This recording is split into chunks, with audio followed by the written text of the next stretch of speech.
Merci beaucoup, Madame la Présidente. Monsieur le Ministre, alors je suis assez étonnée que vous vous inquiétez de ce sujet parce qu'on en débat depuis des années, depuis des mois et des mois, enfin même pas en débat parce qu'on est assez consensuel sur les points d'information touristique. Donc juste deux choses. Sur l'équilibre territorial, c'est vrai que le schéma régional du tourisme 2022-2028, j'ose espérer que vous l'avez lu parfaitement, a fait du tourisme durable une de ses priorités. On en parle assez souvent et la région a vraiment été la première à conditionner l'attribution de son aide, Fonds régional du tourisme, je vous le rappelle, au respect des critères environnementaux.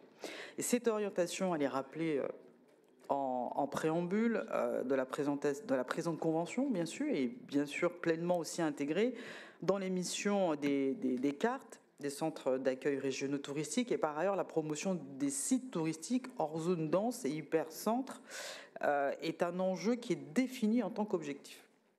Sur l'implantation de points d'information touristique dans les gares, je vais être rapide, mais c'est vrai que nous partageons l'idée que les grandes gares sont des points d'entrée stratégiques, ça on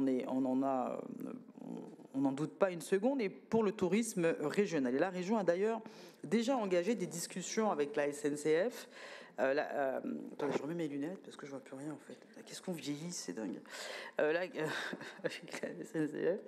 Et la SNCF d'ailleurs n'a pour l'instant pas trouvé de modèle économique viable pour accueillir et cofinancer ces centres. Donc l'élargissement du nombre de cartes que vous proposez impliquerait aussi en effet que la région soit dans un contexte budgétaire beaucoup plus tendu, donc elle ne peut pas supporter cette charge budgétaire. Et pour mémoire, les cartes sont positionnées dans les aéroports qui font l'objet aussi d'un cofinancement avec ADP. Voilà, donc je demande le retrait ou sinon le rejet de votre amendement, Monsieur le Ministre.